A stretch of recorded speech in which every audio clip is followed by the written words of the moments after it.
What's up guys, it's Ahmed. Welcome to Java 40's tutorial, and in this tutorial I'm gonna give you guys a properly concept of toString method.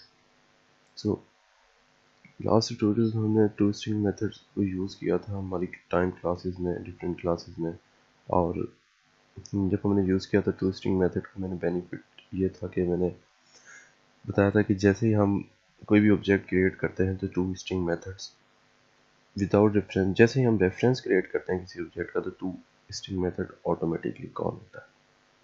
सो कैसे call होता है, तो इस tutorial में हम इसे छोटा सा क्विक ट्यूटोरियल इसमें देखते हैं कि क्या कॉन्सेप्ट है toString मेथड का। सो एक मैंगो क्लास हमारी, इसमें एक डेट का छोटा सा हम इसमें कोड लिखते हैं। इसमें सबसे पहले एक वेरिएबल होगा हमारा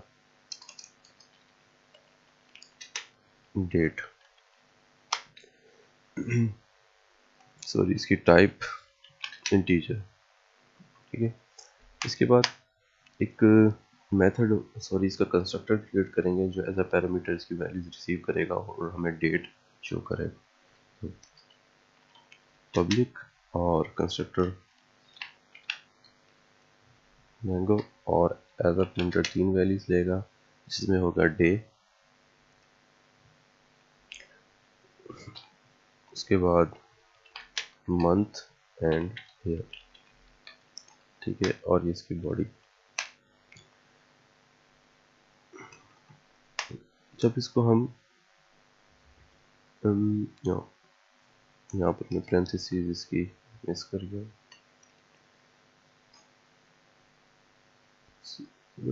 इंट या तो कंस्ट्रक्टर है as a parameter 3 value receive करेगा। तो मुझे डेट ने यहाँ पे 3 वेरिएबल्स चाहिए होंगे, एक होगा डे का हमारा और इसी के साथ एक होगा वेरिएबल मंथ का, ठीक है। एक मंथ वेरिएबल यहाँ पे हम क्रिएट करेंगे और एक वेरिएबल हम लेंगे यहाँ पर पब्लिक, और वो होगा ये, और इसको मैं यहाँ से वाई कर देता हूँ, ठीक है।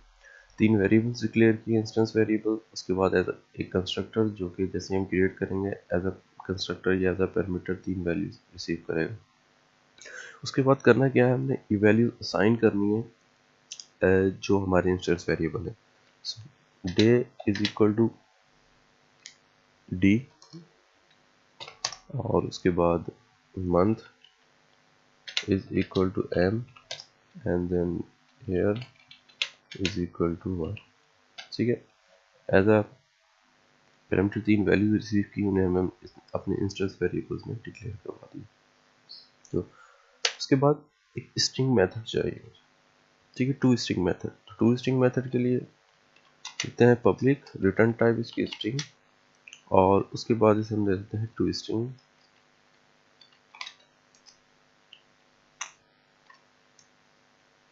उसके बाद बॉडी।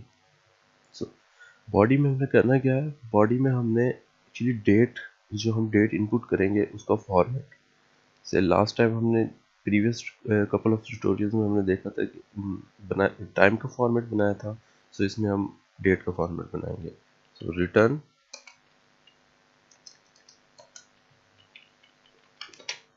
और स्ट्रिंग फॉर्मेट, डॉट फॉर्मेट, और फॉर्मेट क्या होना चाहिए डेट का, कि स्टैंडर्ड फॉर्मेट जो होता है month day, sorry day slash फिर मंथ और फिर उसके बाद ईयर। तो इसके लिए स्ट्रिंग।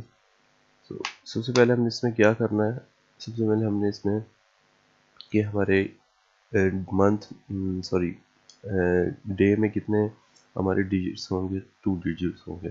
तो इसके लिए हम यहाँ पर लिखेंगे परसेंटेज 2d, इसमें कि 2 इंटीजर शो हो।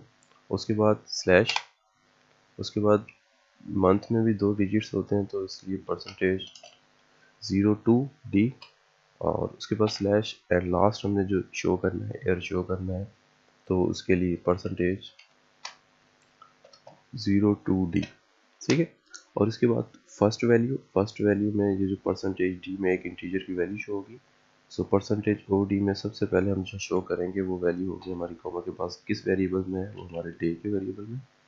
उसके बाद सेकंड वैल्यू जो है परसेंटेज ओ डी, सॉरी इधर ओ नहीं, परसेंटेज 4D होगा क्योंकि हमने यहाँ पे 4 इंटीजर्स की वैल्यू शो करनी है। तो उसके बाद यहाँ पर मंथ एंड लास्ट में जो हमने 4 इंटीजर्स शो करने हैं वो हमारी वैल्यू होगी ईयर में। सो ये हमारा स्ट्रिंग फॉर्मेट था। सो जब मैं इसका ऑब्जेक्ट क्रिएट करूँगा आउटसाइड द क्लास तो मैं कंस्ट्रक्टर को कॉल करूँगा जो बाय डिफ़ॉल्ट ऑटोमेटिकली कॉल होगा जैसे ही ऑब्जेक्ट क्रिएट होगा। इसमें वैल्यूज़ में असाइन करूँगा, एज ए पैरामीटर पास करके वैल्यू असाइन करूँगा। तो मैंने आप जो स्टार्ट में ट्यूटोरियल्स की बात की कि स्ट्रिंग मेथड का क्या बेनिफिट है कि हम इसे यूज़ करते हैं कि जैसे ही हमारा ऑब्जेक्ट क्रिएट होता है तो अभी तो ये इंडिविजुअली कॉल होगा। सो अगर हम चाहते हैं कि जैसे ही हमारा ऑब्जेक्ट क्रिएट हो हमारा टू स्ट्रिंग मेथड कॉल हो, तो इसके लिए हम यहाँ पर system dot out dot print F से प्रिंट करेंगे, दोनों कंडीशन में प्रिंट हो जाता है एफ से। उसके बाद the constructor to string method, ठीक है, यहाँ पे एक मैसेज शो करेंगे हम जो भी आप देना चाहें। मैसेज देता हूँ the constructor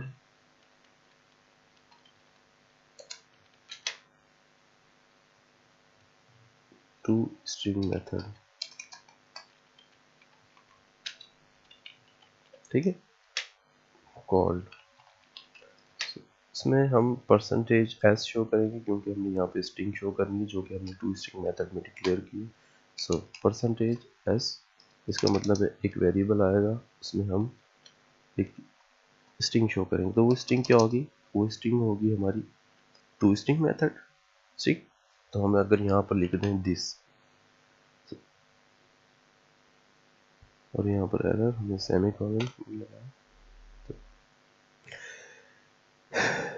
if you remember guys, last previous tutorial में मैंने आपको दिस का बताया कि दिस एक्चुअली दिस हमारा करंट कंट्रोल होता है कि करंट हमारे प्रोग्राम की हमारे प्रोग्राम की पोजीशन यानी जो कंट्रोल होगा है। तो इस प्रोग्राम को अगर हम देखें स्टार्ट से, तो हमारी जब भी लैंग्वेज में बात करते हैं तो हमारा जो प्रोग्राम होता है डाउनवर्ड कंपाइल होता है, ठीक है। सबसे पहले ये है, फिर कंपाइल हमारा कंट्रोल यहाँ आया, ठीक है, फिर हमारा कंट्रोल ये यहाँ आया, यहाँ आने के बाद हमारा कंट्रोल यहाँ गया, ठीक है। उसके बाद यहाँ से कंट्रोल हमारा यहाँ है, ठीक है। इस कंट्रोल में हमारा अब जो हमारा लेटेस्ट कंट्रोल था रिसेंट, वो कहाँ था, इस टू स्ट्रिंग मेथड पे, जो कि टू स्ट्रिंग मेथड एक स्ट्रिंग रिटर्न कर रहा था। तो जैसे ही हमने यहाँ system dot out dot print एक मैसेज शो किया और उसमें जैसे ही हमने उस वेरिएबल की जगह कौन सा वेरिएबल जो यहाँ हमने शो करना है स्ट्रिंग का, उसकी जगह यहाँ पर दिस की वैल्यू शो की, तो दिस का मतलब ये करंट हमारा कंट्रोल है जिस पे स्ट्रिंग पड़ी है और वही इसे शो कर देगा। डोंट बिलीव मी, सो या let's create the object. Okay, so object के लिए सबसे पहले you know guys how to create object. If you don't know, just go to my previous tutorials and watch and come back. So सबसे पहले new object and mango, और इसमें as a parameter हम values pass करेंगे। तो date में सबसे पहले 12 डे, ओके, और सेकंड वैल्यू हमारी मंथ होगी, सो 07 मंथ, और उसके बाद लास्ट में इसमें हम पास करेंगे ईयर, सो 1995, ठीक है।